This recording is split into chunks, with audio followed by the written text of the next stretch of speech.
Rádio Piauí.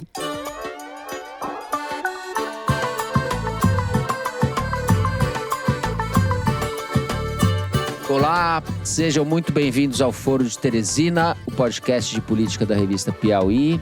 Se não dá para contar com o apoio, a gente foi e fez a nossa operação e foi um sucesso, tirando a vida dos policiais, o resto da operação foi um sucesso. Eu, Fernando de Barros e Silva, da minha casa em São Paulo, tenho a alegria de conversar com os meus amigos Ana Clara Costa e Celso Rocha de Barros, no Estúdio Rastro, no Rio de Janeiro. Olá, Ana, bem-vinda. Oi, Fernando. Oi, pessoal. Eu ainda disse para ele, com 3 reuniões que você fizer comigo, você vai perceber, sabe, que o Bolsonaro era nada, praticamente. Diga lá, Celso Casca de Bala. Fala aí, Fernando. Estamos aí, mais uma sexta-feira. Los argentinos le dijeron, basta al populismo, populismo nunca más. Mais uma sexta-feira, vamos sem mais delongas aos assuntos da semana. E a gente abre o programa pela carnificina inominável executada pelas polícias do Rio de Janeiro e patrocinada pelo governador Cláudio Castro na última terça-feira, nos complexos do Alemão e da Penha, na zona norte do Rio de Janeiro. Carnificina que teve como resultado um recorde de cadáveres, eram 121 até a gravação do programa, entre eles 4 policiais. O horror chegou em ondas, até a noite de terça haviam sido computadas impressionantes 64 vítimas. Na quarta-feira apareceram outros 57 mortos, a maioria deles encontrados na mata, que servia como rota de fuga para os suspeitos. Foram executados pela polícia e resgatados pela população local, que estendeu parte dos corpos na rua, produzindo uma imagem que entra para a galeria da infâmia nacional. Um país que aceita essa cena, aceita qualquer coisa. Bolsonarista de segundo escalão, de histórico pusilânime, o governador Cláudio Castro agregou à sua imagem a figura do facínora. Divulgou um vídeo com trilha de filme de ação para se promover e comemorou a matança, qualificando a operação como um sucesso. De vítimas só tivemos os policiais, disse, abusando do script do demagogo de direita. Antes disso, chegou a insinuar que os eventuais excessos da ação teriam sido motivados pela falta de suporte por parte do governo federal. A estratégia canalha de distribuir responsabilidades entre todos pelo ocorrido foi até certo ponto encampada pela imprensa. Ponto para a direita. Imprensa que também gastou muita energia e tempo explicando, com ares admirativos, a expertise da polícia, que desta vez emboscou os fugitivos na mata. O fetiche pelo mecanismo da operação de matança em escala inédita tira o foco do principal. Quem são os mortos? Nome, identidade, histórico criminal. Em que circunstâncias foram executados? Como será feito o trabalho de autópsia e quem vai acompanhá-lo? Há relatos de corpos mutilados e marcas de tortura em várias vítimas. Não é possível confundir essa barbárie com uma ação exitosa contra o crime organizado. No segundo bloco, a gente vai falar do encontro entre Lula e Trump na Malásia, no último domingo, durante a cúpula da ASEAN, uma vitória política do petista construída desde a decretação do tarifaço contra o Brasil. A gente vai falar também como a chacina do Rio e a pauta da segurança estão servindo à direita brasileira para tentar atrair a atenção de Trump de volta. Trump, que continua alvejando embarcações e executando pessoas, supostamente traficantes, nos mares da América do Sul. No terceiro bloco, a gente fala sobre Javier Milei, que transformou uma economia em colapso, uma moeda desvalorizada e uma sucessão de escândalos em vitória eleitoral. O ultraliberal venceu as eleições legislativas com pouco mais de 40% dos votos, ampliou sua bancada, mas ainda não tem maioria. Com o empurrão financeiro de Trump e elogios vindos da Casa Branca, Milei se consolida como o novo rosto da direita extrema latino-americana, sustentado por um discurso antipolítica e por uma agenda que corta direitos, mas dá grandes lucros a bancos e investidores. A vitória nas urnas dá fôlego a Milei para seguir com o programa de austeridade e testar até onde vai o experimento ultraliberal argentino. Para Trump, que o chama de meu presidente favorito, é a prova de que o laboratório latino-americano da motosserra segue em funcionamento. É isso, vem com a gente.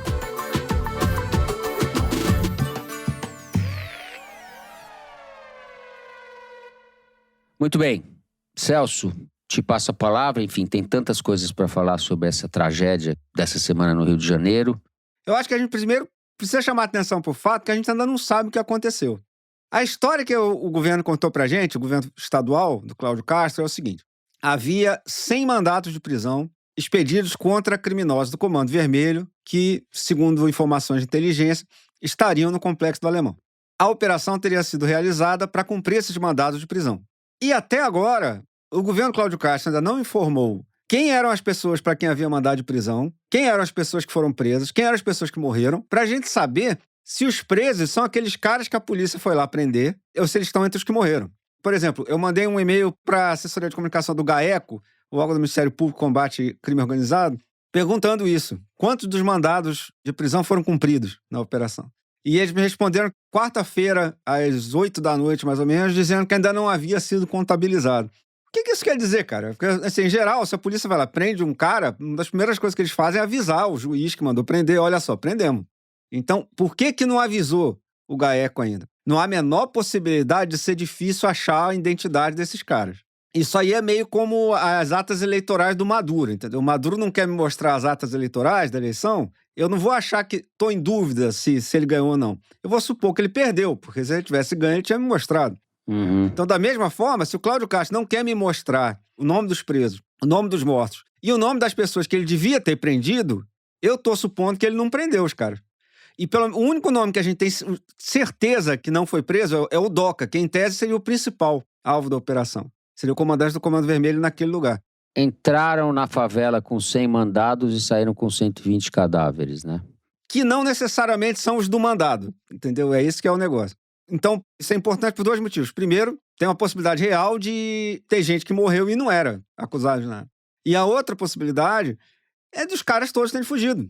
Nenhum dos nomes que foram citados até agora, como se eles estivessem procurando os caras, seja o DOCA, seja o tal do Gardenal, nenhum desses caras até agora apareceu na lista de presos. E aí, eu fico vendo a história que eles contaram sobre qual foi a operação e eu quero saber o seguinte. A versão oficial é que teve um muro do BOPE na mata que pegou os criminosos em emboscada. Então, a polícia subiu pelas várias entradas do complexo, forçou os caras a fugirem para o mato e no mato estava o pessoal do BOPE recebendo os caras a bala.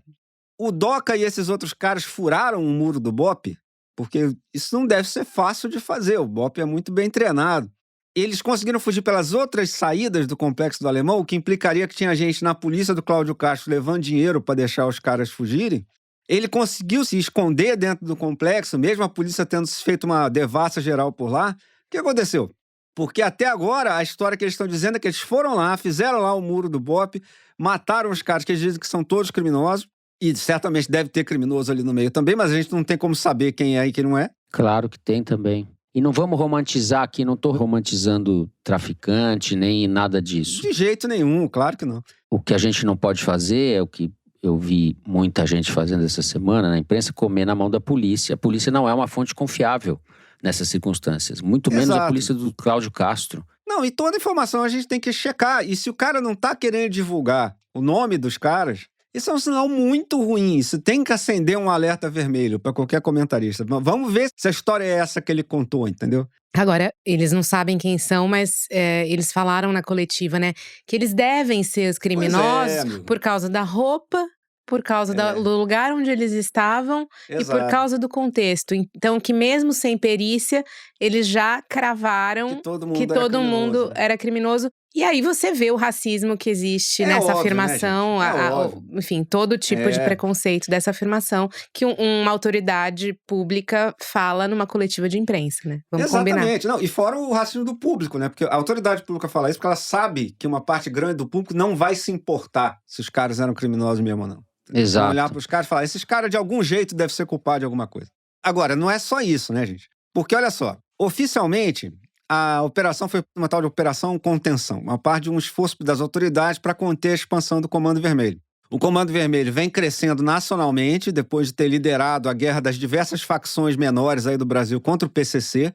Para quem estiver interessado em como começou essa guerra, tem a matéria clássica do Alain de Abreu sobre o assassinato do cara que comandava o tráfico em Ponta Porã, né, que era a entrada de cocaína no Brasil.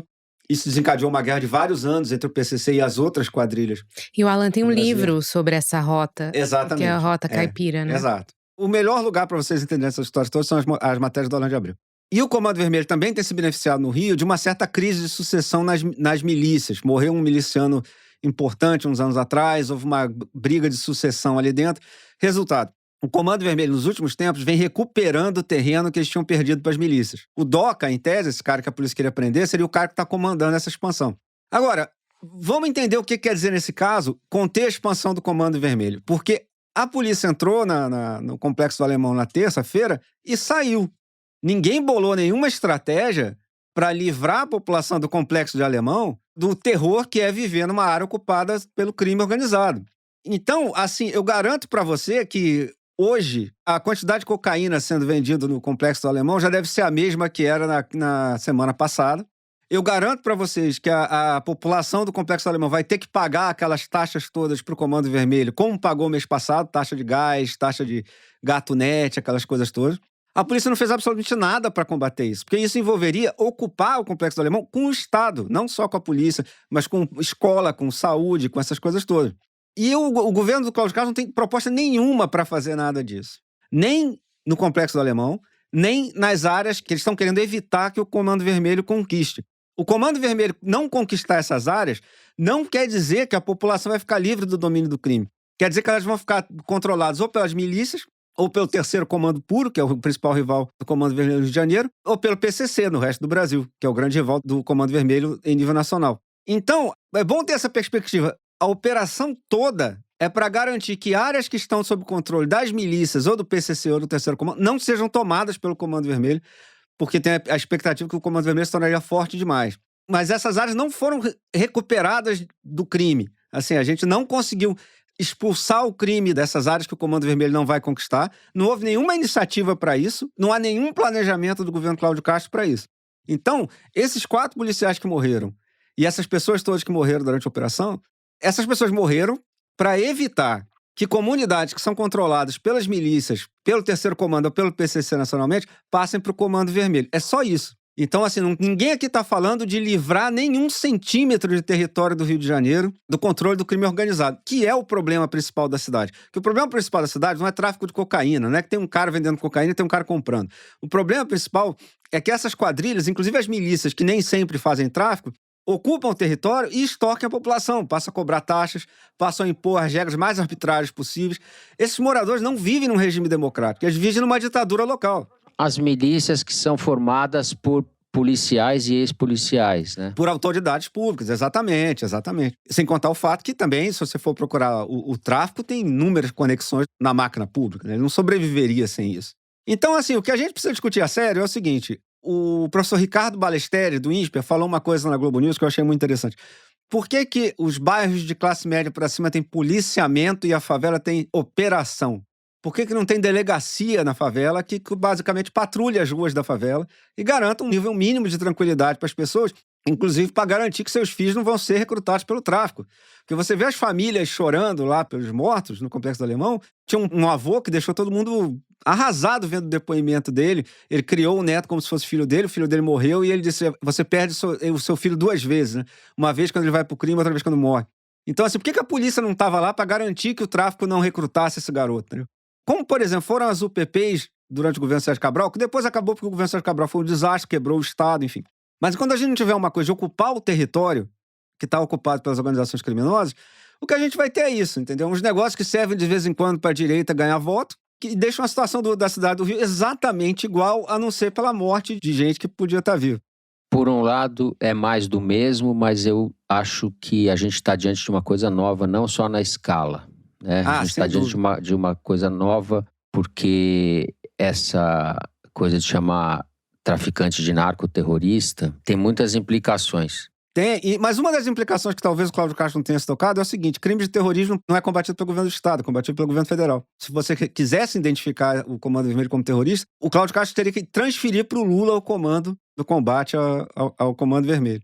E eu só queria chamar a atenção para mais um fato, é que esses caras todos, esses governadores de direita que vão vir aqui prestar solidariedade ao Cláudio Castro, né? O Caiado vai vir o Jorginho lá de Santa Catarina, a gente ainda não sabe se o Tarcísio vem. São estados que são a Suíça, né? Exato, pois é. E esses caras aí passaram os últimos 3 anos dizendo que para o chefe da organização criminosa que eles fazem parte, o cara não pode ser preso se tiver com soluço. E agora eles estão aí dizendo que bandido bom é bandido morto, a coisa toda. Depende do bandido, né? Depende da cor da pele do bandido também, né?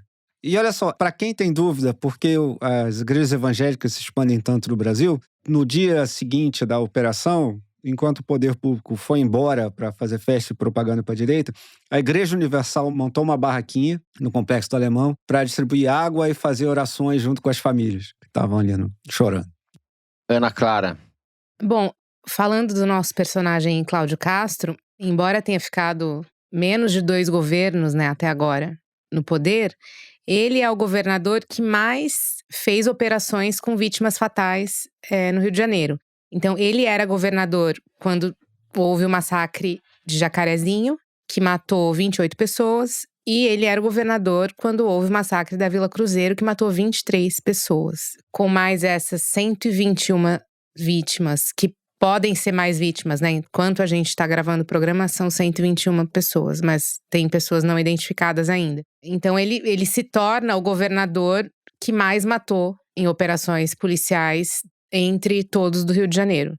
Dito isso, eu acho que ele merece uma pequena biografia aqui, pra gente entender por que a gente chegou até aqui com Cláudio Castro, né? O Mochilinha? Eu chamo de pastinha. Pastinha, Cabe dinheiro também. É que na mochila cabe mais. Ele disse que a mochila tinha chocolate. Bom, o Cláudio Castro, profissionalmente, ele é um cantor católico, né? Ele tá como governador ali por um azar do destino, azar nosso, inclusive. Mas, assim, como profissão, ganha-pão mesmo, ele era cantor católico. E na igreja, ele conheceu o cidadão Márcio Pacheco, um ex-vereador, um ex-deputado estadual do Rio, né? E que hoje está no Tribunal de Contas. E aí, em razão dessa amizade que surgiu na igreja, ele virou pastinha do Pacheco, né? Um assessor e tal. E depois virou chefe de gabinete desse vereador e depois deputado. Para vocês terem uma ideia de como a carreira do Cláudio Castro deu um cavalo de pau, em 2012, ele tentou se eleger vereador e teve só 8 mil votos. 10 anos depois, ele se elegeu governador do Rio com mais de 4 milhões de votos. Impressionante. Sendo que ele ganhou tanto nas regiões da Vila da Penha quanto do Complexo do Alemão. Nas zonas eleitorais próximas, todas elas têm a vitória do Cláudio Castro.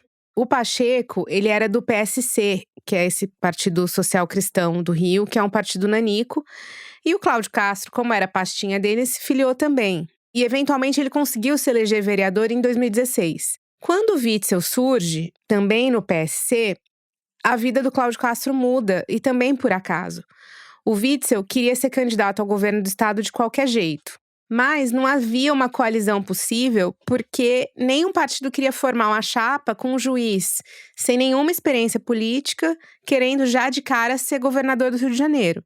Ninguém botava fé no Witzel e todo mundo achava, inclusive todos os institutos de pesquisa, que o Eduardo Paes estava com a eleição ganha no Rio naquele ano, que foi 2018, né? Bom, enfim, eles precisavam de alguém para compor a chapa de vice e no PSC o Cláudio Castro era a única pessoa, o único filiado que podia ser candidato a vice junto com o Witzel sem perder nada, sem perder cargo, sem ter que abrir mão de nada, porque ele era vereador. Então ele podia concorrer e aí ia perder e voltava pro cargo dele de vereador. Então foi só por isso que ele foi o candidato. Ele foi o candidato só para ocupar o espaço de uma chapa que ninguém imaginava que poderia se eleger. Enfim. Quando chegou o Bolsonaro, o Witzel conseguiu se eleger e depois o Witzel conseguiu cair e o Cláudio Castro assume. E quando ele assume, ele tenta se distanciar dessa imagem do Witzel, né, de atirar na cabecinha, vocês se lembram, né? Aquela cena lamentável na Ponte Rio-Niterói em que ele vai atrás de um bandido no ônibus e tal, enfim. Palhaço da direita, demagogo, palhaço. Exato. E olha só, o Cláudio Castro, ele dá uma entrevista pra Veja, quando ele assume, ele fala o seguinte: a gente não pode viver só de tiro pra lá e pra cá, em estado de guerra. A polícia precisa se aproximar da população e o poder público deve levar serviços e não confronto às favelas. A melhor situação é entrar em áreas dominadas pelo crime, prender quem deve ser preso e não dar nenhum tiro. Isso ele dá uma entrevista pra Veja dizendo em como ele vai ser diferente do Witzel. E ele se transformou no governador que mais matou, pouco tempo depois. O Witzel tinha acabado com a Secretaria de Segurança Pública, né? E o Cláudio Castro manteve isso até o final de 2023, que foi quando ele decidiu recriar a secretaria. E ele colocou um delegado da PF para tocar. E esse delegado, chamado Vitor Santos, ele foi indicado pelo Flávio Bolsonaro para esse cargo.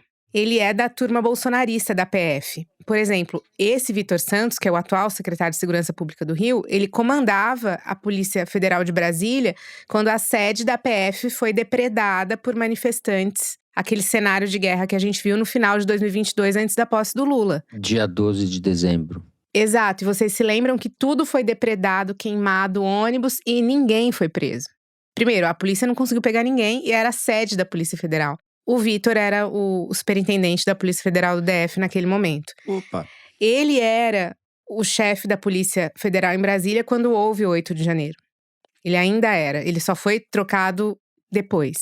E quando houve o 8 de janeiro e o Alexandre de Moraes mandou prender todo mundo que estava no QG do Exército, o Vitor Santos deu uma declaração pública sugerindo que as pessoas não fossem presas, que elas fossem levadas para casa para prisão domiciliar, que não fossem presas em flagrante na…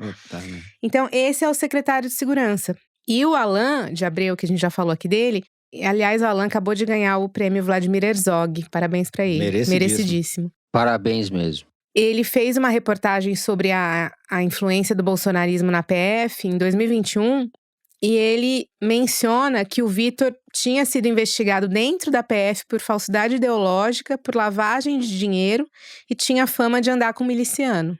E por isso tinha sido promovido pelo Bolsonaro a superintendente. Então, assim, eu acho importante a gente localizar no tempo e no espaço quem são as pessoas que deram a ordem para que isso acontecesse. Quando a gente conhece quem são as pessoas, a gente talvez não se espante tanto. Então, assim, foi essa dupla, o pastinha de um vereador e um delegado bolsonarista da PF, com esse perfil que eu descrevi, que colocaram em prática esse plano.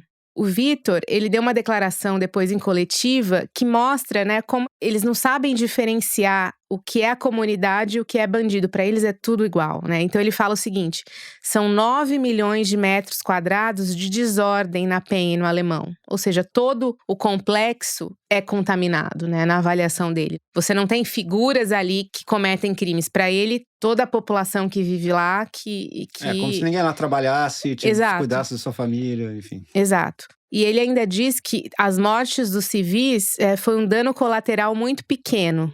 E que as vítimas mesmo são os 4 inocentes baleados e os 4 policiais que morreram. Os 4 inocentes baleados foram pessoas que foram alvo de bala perdida durante as trocas de tiro, que não morreram.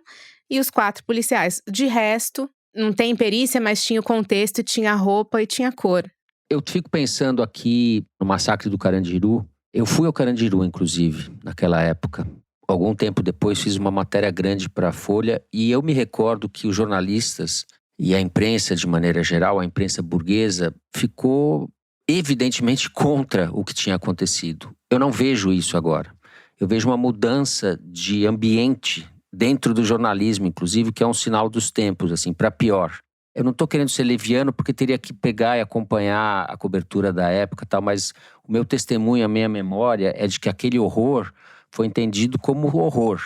E agora a gente está vivendo uma coisa parecida, tão medonha quanto, e a imprensa está fazendo uma cobertura contemporizando com a barbárie, vendo aspectos positivos. Eu penso, por exemplo, no editorial hoje do jornal O Globo, que chama Operação Policial no Rio foi resultado de planejamento, e eu vou ler um trechinho só. Diz o seguinte: o secretário de Polícia Civil, Felipe Cury, descreveu o quadro encontrado como cenário de guerra. O que as polícias do Rio enfrentam não é mais questão de segurança pública. É uma guerra irregular, assimétrica. Uma questão de defesa e de soberania nacional, disse. Daí diz o Globo, é um argumento que não pode ser desprezado. Ou seja, onde nós estamos? Que história é essa de soberania nacional? E chamar aquelas pessoas que moram lá de terroristas? Se a gente não se opuser a isso, não tiver o mínimo de decência e de racionalidade, onde é que a gente vai parar? Esse pessoal aqui da extrema-direita que vai dar a tônica da compreensão desse problema, o Globo está endossando este imbecil da Polícia Civil. O meu desalento tem sido grande ao longo dos últimos dias. Agora, a operação de fato foi planejada com 1 ano de antecedência, como o Globo enalteceu. Pô, mas eles planejaram com 1 ano de antecedência e mesmo assim perderam os principais alvos? Pois é, cara. Isso que eu tava dizendo.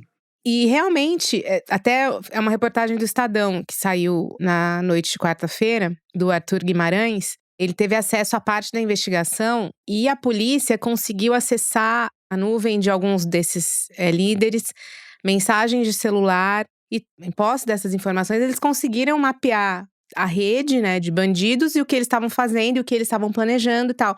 Então assim, cara, você hackeou o celular dos caras, a nuvem dos caras, você tem todo o BOP ali pra você teve 1 ano pra planejar e mesmo assim você conseguiu errar todo mundo? Assim, os seus principais, na verdade. Talvez seja todo mundo, a gente não sabe, né? A gente não sabe, exato. Desculpa, se isso é uma operação de sucesso, eu tenho medo do que é um fracasso. Exatamente. É sucesso político para a direita, né? O Cláudio Castro, nesse sentido, é um laranja do candidato de direita, que a gente não sabe quem vai ser, mas esse negócio já é um cartão de visitas. Vai ser usado, já está sendo usado, como disse o Celso hoje, enquanto nós gravamos a prevista viagem desses patetas para o Rio de Janeiro, para se solidarizar com o Cláudio Castro. Eles deviam ir para o Alemão e para Penhas, se solidarizar com as famílias das pessoas que foram assassinadas. O Cláudio Castro, todo mundo sabe, no Rio de Janeiro, ele não conseguiu fazer um sucessor, né? Ele não pode se reeleger de novo, porque ele já é reeleito, e ele não conseguiu fazer um sucessor. E o Eduardo Paes está nessa corrida para ser governador desde 2018, quando ele perdeu para o Witzel. O Eduardo Paes, que é do PSD do Kassab, que apoiou o Lula sempre e tal, ele tem no Rio uma coalizão ali de centro-direita, de certa forma, né? Que inclui até bolsonaristas como o Ottoni de Paula. E ele quer o apoio do PL para a candidatura dele ao governo do estado, já que o Cláudio Castro não conseguiu fazer um sucessor. Só que o PL disse que pode, numa hipótese longínqua, apoiar o Eduardo Paes se ele virar oposição ao Lula e se ele adotar as posições políticas da direita. Isso institucionalmente por meio do Sóstenes, que é o líder do PL na Câmara e que tem falado isso publicamente. Só que o Flávio Bolsonaro, ele quer inviabilizar essa aliança a qualquer custo. Então essa operação ela vem no momento em que o Cláudio Castro tenta uma última cartada para tentar fazer o grupo político dele no Rio não ser dizimado na próxima eleição e virar o vice do sub do Eduardo Paes. E isso para eles é muito importante porque o Bolsonaro nasceu politicamente no Rio, né? Ele ganhou no Rio para presidente em 2018 e em 2022. Todos os senadores do Rio são do PL, o governador é do PL. Então, para a família Bolsonaro, você perder esse feudo é um golpe duríssimo, né? Você perder o Rio de Janeiro. Num contexto em que o Bolsonaro está condenado, vai ser preso e a sucessão dele nacionalmente é totalmente incerta, né? A maior apreensão de fuzis do Rio também foi feita lá no condomínio dele, né? No amigo dele, não é isso? Maior do que a da operação de agora, inclusive. Exato. Na casa do Rony Lessa, não é isso? Exato. E outra, mesmo que o Eduardo Paes vire a casaca e entregue tudo o que o PL quer, o Flávio sabe que não vai ser um governo do bolsonarismo, o governo do Eduardo Paes. Ele sabe que ele não vai conseguir emplacar o secretário de Segurança Pública como ele fez no Cláudio Castro, que ele não vai conseguir conduzir muita coisa dentro do governo como ele faz com o Cláudio Castro. Agora, diante de tudo isso, fica claro que o Cláudio Castro está querendo criar um fato político. E o timing dessa operação e o que aconteceu depois, o que acontece primeiro? O Flávio Bolsonaro fala publicamente que gostaria que navios dos Estados Unidos viessem aqui para Baía de Guanabara para salvar o Brasil dos narcotraficantes, né? E fala isso publicamente. Essa operação é deflagrada.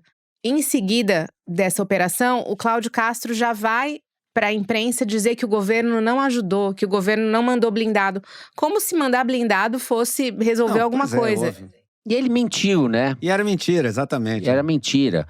Sim, e ele aproveita também o momento para criticar a PEC de segurança pública e criticar todas as iniciativas do governo nesse setor. Se você olha o timing da coisa, fica muito parecendo que existe um maestro.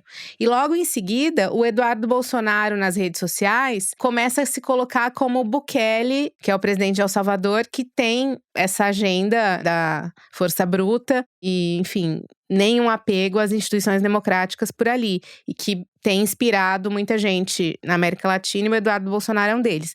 Então, você vê como eles capturam rapidamente. Primeiro, você vê como é tudo orquestrado, você vê que rapidamente os governadores da direita se prontificam a vir para o Rio, se prontificam a mandar, inclusive o Tarcísio falou em mandar a PM de São Paulo para o Rio. Rapidamente, o Cláudio Castro já critica tudo do governo em relação a isso. O Eduardo Bolsonaro já vai falando do Bukele, já vai falando do Trump e tal. Então, assim, quando você olha toda a situação que se forma, a investigação existe. O Ministério Público está fazendo dela 1 ano de fato. Mas o timing dela realmente parece uma cartada quando você analisa. Não, o pós-operação é tudo política. E a definição do timing também. Porque ser agora justamente no momento em que o Trump tá com esses navios na América Latina e tá pegando muito forte no discurso do narcotráfico. Perfeito. A gente encerra então o primeiro bloco do programa por aqui. Vamos fazer um rápido intervalo. Na volta nós vamos falar de Lula, Trump e de certa forma continuar nesse assunto da segurança pública. Já voltamos.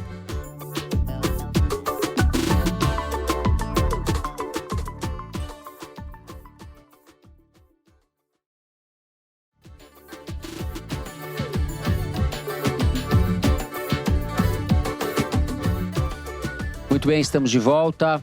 Ana Clara, vou começar com você. Vamos falar sobre o encontro do Lula com o Trump. O que você apurou foi conforme o esperado? Bom, Fernando, às vésperas do encontro, as coisas ficaram um pouco mais tensas aqui na América Latina, né? Com a chegada do porta-aviões dos Estados Unidos para a costa da Venezuela. Então, o tema que não necessariamente seria capital nessa conversa se tornou um tema super importante, em que o Lula acabou se propondo a mediar, que é uma coisa que ele já fez outras vezes, né? Quando o Chávez era o presidente da Venezuela, ele fez essa mesma coisa quando o governo era do governo do George Bush. Então, ele não tem, digamos, muita experiência na mediação com Maduro. E, aliás, embora o Lula tivesse simpatia pelo Chávez, no caso do Maduro não é bem assim. Não é a mesma coisa. Não é, ele não gosta do Maduro. Ele acha realmente o Maduro um cara que não tá respeitando nenhuma regra democrática. Além de ser um cara difícil. Como ele vai fazer essa mediação a gente ainda não sabe, né? Porque o Maduro é até bem crítico ao Brasil nesse momento. A gente até já falou aqui que ele cogitou declarar o Celso Amorim persona não grata. Então, assim, você teve esse tensionamento das coisas às vésperas da reunião. Só que acabou que, embora esse assunto tenha sido tocado, ele não serviu para azedar o clima, não.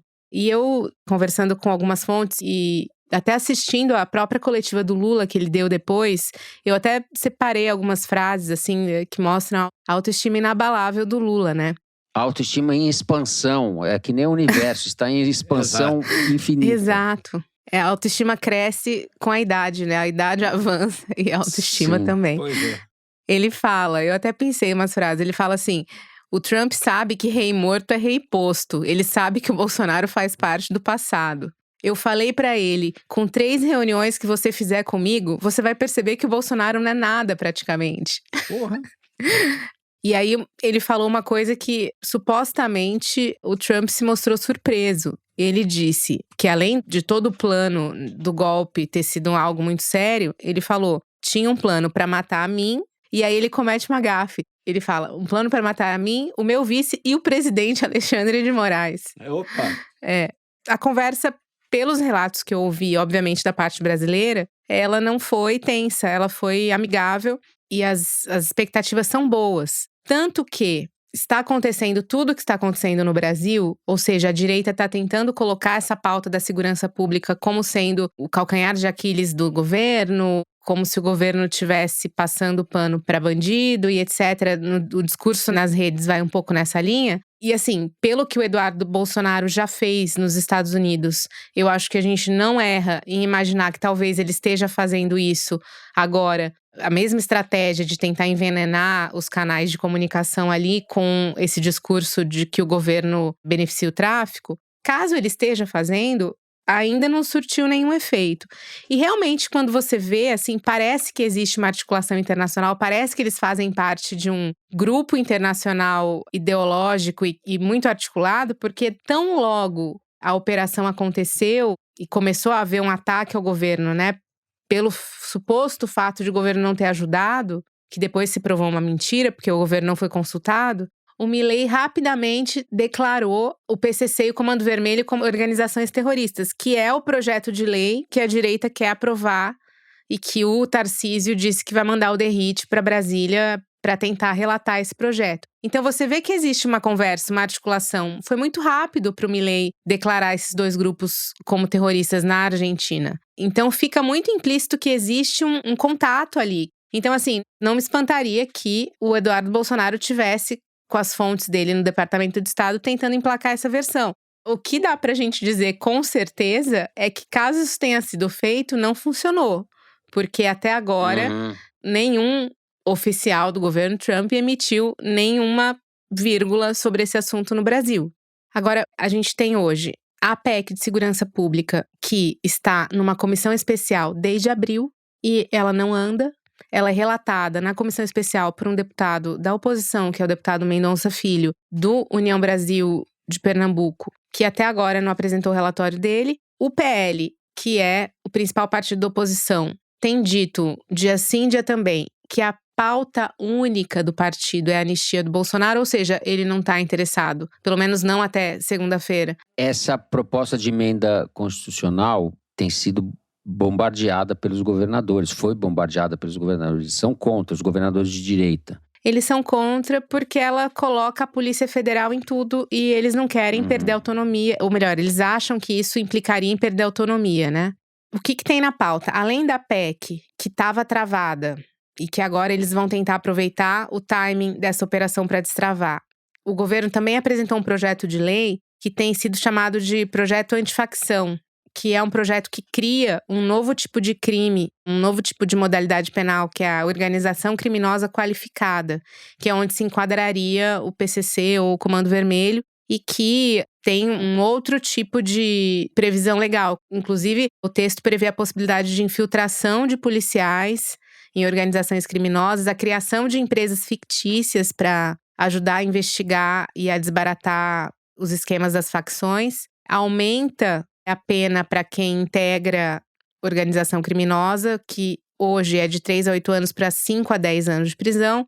E, enfim, são basicamente esses dois projetos que estão em andamento, né? A PEC e esse projeto de lei. Esse projeto precisa incluir em projeto de lei infiltração de policial em facção criminosa. Só falta o cara ter que ir com crachá também. De crachá de policial. Pois é, mas enfim. Isso não estava contemplado. E teve um terceiro movimento, que é o seguinte: o Lula sancionou na quarta-feira, ou seja, um dia após a operação, uma proposta do Sérgio Moro, senador Sérgio Moro, de endurecimento do combate ao crime organizado. Essa nova lei, que tinha sido aprovada pelo Congresso já fazia um tempo, ela classifica 2 novas modalidades de crime. Uma sobre obstrução de justiça e outra sobre conspiração. E, curiosamente, Sérgio Moro comemorou a sanção do Lula, obviamente sem mencionar o Lula. Ele apenas disse, importantes avanços. As voltas que o mundo dá, né? Pois é. Agora, como essas pautas são do governo, a direita resolveu fazer andar também esse projeto de lei antiterrorismo que coloca as facções como grupos terroristas e o Tarcísio, como se ele tivesse um grande patrimônio de feitos para expor nesse setor de segurança pública. Ele disse que vai exonerar o Derrite para ele voltar para a Câmara para relatar esse projeto que hoje está sob relatoria do Nicolas Ferreira. Então vocês imaginem o projeto. O que eu achei curioso, na segunda-feira, um dia antes da operação no Rio, o Paulo Bilinski, que é aquele deputado bolsonarista que, putz, se eu for descrever o Paulo Bilinski aqui, a gente já acabou nosso tempo, né? Então eu vou deixar para vocês pesquisarem. Ele, curiosamente, apresentou, na segunda-feira, um substitutivo a esse projeto antifacção do governo. Ou seja, a direita não estava votando nada sobre esse assunto. E, curiosamente, 24 horas antes da operação, ele apresenta um substitutivo ao projeto do governo e consegue as assinaturas para essa pauta tramitar em regime de urgência, sem precisar passar pelas comissões. Ele quer, na verdade, que o projeto dele, ou seja, o projeto do PL, se sobreponha ao projeto do governo. O que eu achei curioso é ele ter escolhido justamente a véspera da operação para apresentar isso. Me pareceu um timing, diante de tudo, né? Diante de todo o balé que a gente viu, né? De Flávio Bolsonaro pedindo ajuda do Trump, Cláudio Castro vem com isso e tal. Eu achei o timing interessante. Celso, quero te ouvir. Agora não sei se você vai começar por essa perna brasileira sobre segurança pública ou vamos voltar para a Malásia. Eu acho que a gente podia voltar um pouco para o Lula e Trump, porque eu acho que tem 3 coisas acontecendo. Primeiro, o Lula conseguiu desmontar a primeira bomba, que era aquela atuação do Eduardo e do Paulo Figueiredo para livrar o Bolsonaro. Isso aí me parece que o Trump meio que se desiludiu desses caras. Esses caras são uns fanfarrões que me disseram que se eu fizesse isso aqui ia ter um golpe para instalar um governo a meu favor. Não aconteceu nada disso. Então, naturalmente, esses caras perderam credibilidade como militantes de extrema-direita, né? Como os caras capazes de informar a extrema-direita internacional de maneira competente. Agora a gente vai ter mais pelo menos 2 problemas grandes. Primeiro é que, enquanto o Trump está negociando com a gente comércio, ele está intervindo aqui na América do Sul inteira, né? Então, a Argentina ele nem precisa intervir, porque a Argentina está quebrada, tem que fazer qualquer coisa que ele queira, sem muita conversa, né? E, sejamos honestos, o Milei já era afim de fazer o que ele quisesse, o que o Trump quisesse de qualquer jeito. Nem precisa estar quebrado. Não precisa ameaçar ninguém, não precisa fazer nada. E na Venezuela, a coisa está bastante feia. O podcast The Daily, do New York Times, fez um episódio no dia 23, contando uma história que eu achei interessante, que é a seguinte: a princípio, o Trump estava topando uma negociação com o Maduro em que o Maduro entregasse para os Estados Unidos toda a sua riqueza natural. Uhum. Então, assim, a Venezuela entrega para os Estados Unidos todo o petróleo que tem, essa mineração, essas coisas todas, não sei o que lá. E você fica aí, não é problema meu, democracia, felicidade dos venezuelanos, não tem nada a ver com isso, se vira aí. E parecia estar havendo uma negociação nesse sentido. E aparentemente o Maduro estava topando, até certo ponto. Pelo menos para sobreviver, né? Mas não me espanta, porque não me espanta em nada, o Maduro, né? o que ele gosta é de poder. Exato. O Chávez gostava de povo, mas o Maduro gosta Não me espanta em absolutamente nada. Agora, o que o New York Times estava dizendo é que o Marco Rubio disse para o Trump que se ele fechasse um acordo com o Maduro, deputados republicanos da Flórida, onde tem uma forte comunidade venezuelana e cubana, enfim, de sul-americanos, não apoiariam a Big Beautiful Bill, aquela proposta orçamentária lá do Trump, que era uma bizarrice completa e foi aprovada, olha que beleza. E que isso criaria dificuldades para ele. Que daí o Trump, então, pensou, não, também não só não quero perder esses votos para aprovar meu negócio orçamentário, como não quero perder votos na Flórida, né, que é um desses estados chaves em eleição presidencial americana. Então, que seria por isso que ele teria pensado em passar da extorsão contra o Maduro para a mudança de regime. Até porque o Marco Rubio prometeu para ele que a Maria Corina, ou seja lá quem for que eles botem no governo da Venezuela, porque tem várias possibilidades. Uma delas, eles estão torcendo muito para algum militar venezuelano dar um golpe no Maduro, antes da invasão. Ele chega a dar um golpe no Maduro, vira ditador, faz acordo com os Estados Unidos e pronto. Há uma outra possibilidade é que algum membro do próprio regime do Maduro, que aceite se livrar do Maduro e negociar um acordo desses econômicos que o Trump quer, com minério, essas coisas. Mas o Marco Rubio falou, você pode conseguir esse acordo de quem substitui o Maduro. Seja lá quem for que substitua, vai aceitar os seus termos. Que, aliás, eu acho muito duvidoso, para ser honesto. Mas, em tese, o Trump foi convencido por isso. E isso certamente vai dar problema, vai dar ruído aí na relação do Trump com o Lula nos próximos meses. A outra coisa que eu acho relevante é que a gente ainda não sabe qual vai ser o efeito colateral do acordo que os Estados Unidos estão fazendo com a China sobre a gente. Porque, por exemplo, a soja brasileira se deu muito bem com essa briga de Estados Unidos e China, porque a China comprou muito mais soja do Brasil. A soja que antes ele compraria dos Estados Unidos. Isso talvez acabe, ou pelo menos diminua de frequência. Os Estados Unidos está muito afim das terras raras brasileiras porque ele perdeu o acesso na China. Talvez o nosso poder de barganha diminua se a China voltar a vender para eles. E nesse aspecto eu acho que não vai sumir o nosso poder de barganha, não. Porque eu acho que os Estados Unidos certamente vai ter interesse militar e estratégico de manter aberta uma porta para o Brasil nessa coisa das terras raras. Mas o fato é que, assim, no momento, o Lula claramente substituiu a primeira barreira, né? Conseguiu passar da primeira fase do videogame, mas agora tem outros processos difíceis que devem ficar na frente dele nos próximos meses. Muito bem. Vou encerrar o segundo bloco do programa. Vamos para um rápido intervalo. Na volta, a gente vai falar de Javier Milei e eleições na Argentina. Já voltamos.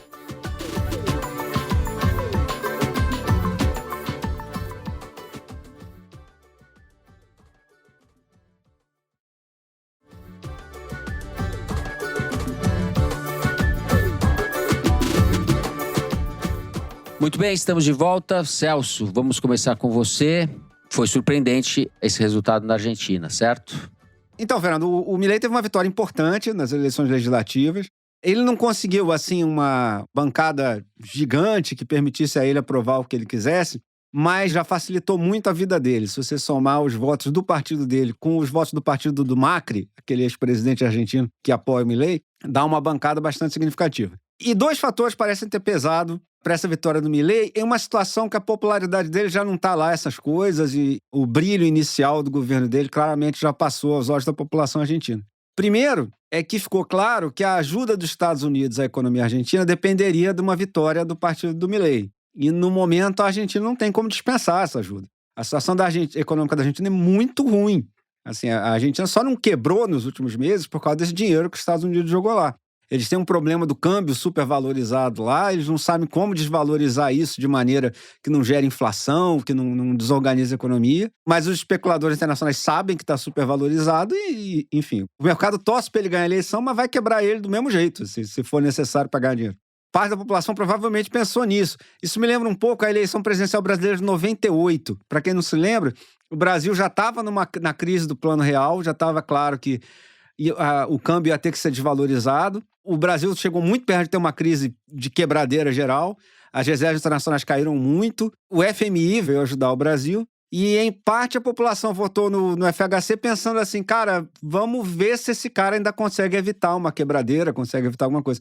Porque a certeza é que, assim, se votar no Lula agora, também vai acabar essa ajuda do FMI, enfim, poderia ser muito pior, né? Então tem esse elemento de que o Milei conseguiu esse apoio americano para a economia argentina, que a gente não sabe por quanto tempo vai funcionar, porque os fundamentos da economia argentina continuam ruins. Você lembrou do estelionato de 98 para... Eleitoral de 98, exatamente. E aí, para quem não sabe, logo depois da eleição, já no segundo mandato, o governo FHC desvalorizou o câmbio. Logo, na virada do ano. Foi, exatamente.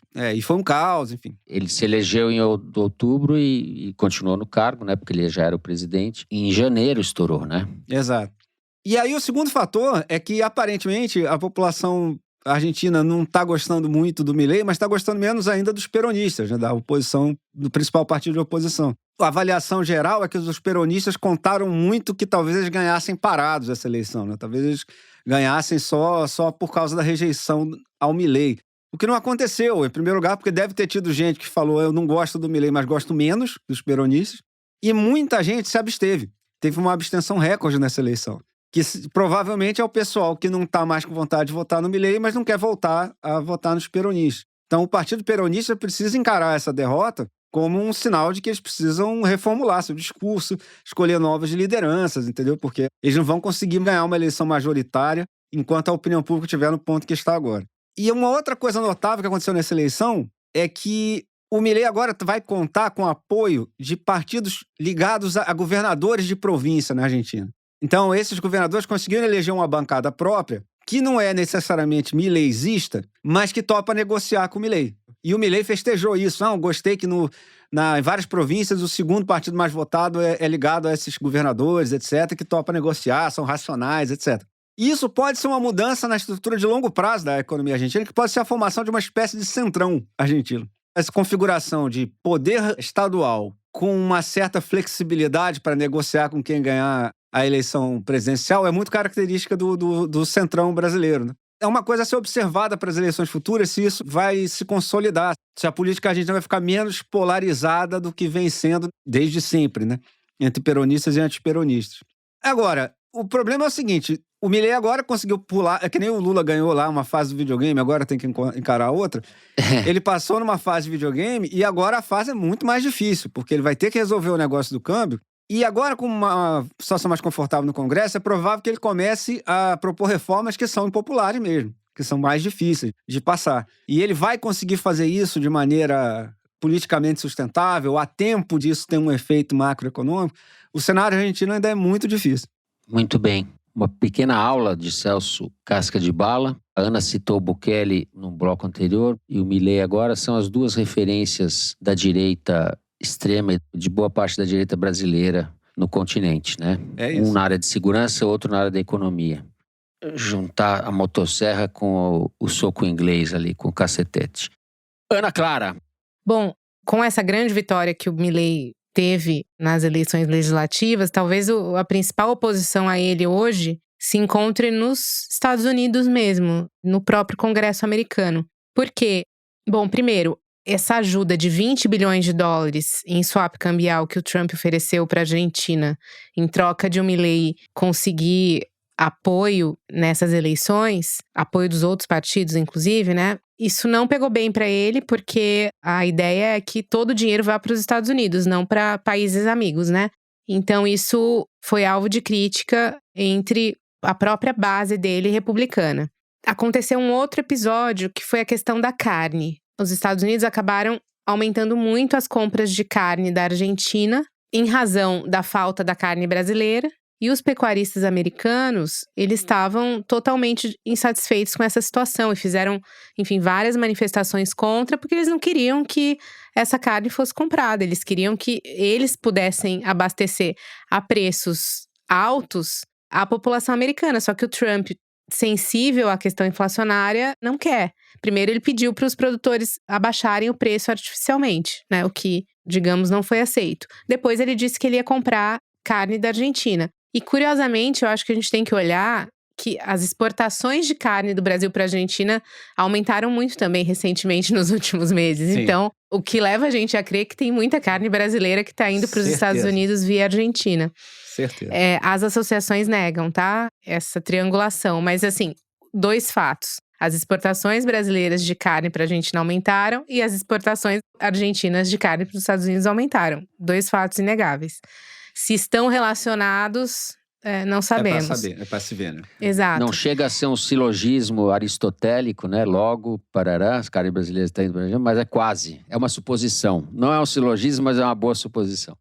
Bom, e além disso, logo depois que o Trump prometeu esses 20 bilhões de dólares para o Milei, o Scott Bessent, que é o secretário de Tesouro, deu uma coletiva dizendo que eles iriam conseguir mais 20 bilhões para o Milei, se ele conseguisse vencer nas eleições legislativas. Mas que, como estava pegando mal nos Estados Unidos o uso de dinheiro público, dinheiro, enfim, do tesouro para isso, que, na verdade, o que o Scott Bessent faria seria arregimentar esses 20 bilhões no mercado financeiro, em fundos de investimento, e, com isso, conseguir adiantar esse valor para a Argentina. Além de ter falado sobre estimular o investimento privado, no sentido de estimular investidores americanos a irem para a Argentina, ou seja, existe uma força, um rolo compressor dos Estados Unidos para forçar uma parceria comercial com a Argentina, uma parceria em tantos sentidos com a Argentina, que, enfim, nunca aconteceu na história do comércio bilateral entre esses 2 países, né? Isso está mostrando que o Trump, ele quer não só um amigo ideológico, mas também um parceiro de negócios ali. Agora o Trump começou a falar em terceira pessoa, né? Quando o cara começa a falar em terceira pessoa, você realmente, ele realmente abstraiu, né? Ele entrou no vórtex. Quando o Milei ganhou agora, nesses últimos dias, ele disse: uma grande vitória na Argentina para o Javier Milei, que é um maravilhoso candidato apoiado por Trump. Trump diz. Ou seja, ele tá que nem o Pelé, começando assim. Sim, exato. Bom, então a gente encerra o terceiro bloco do programa por aqui. Fazemos um rápido intervalo. Na volta, em homenagem ao Milei, Kinder Ovo. Já voltamos.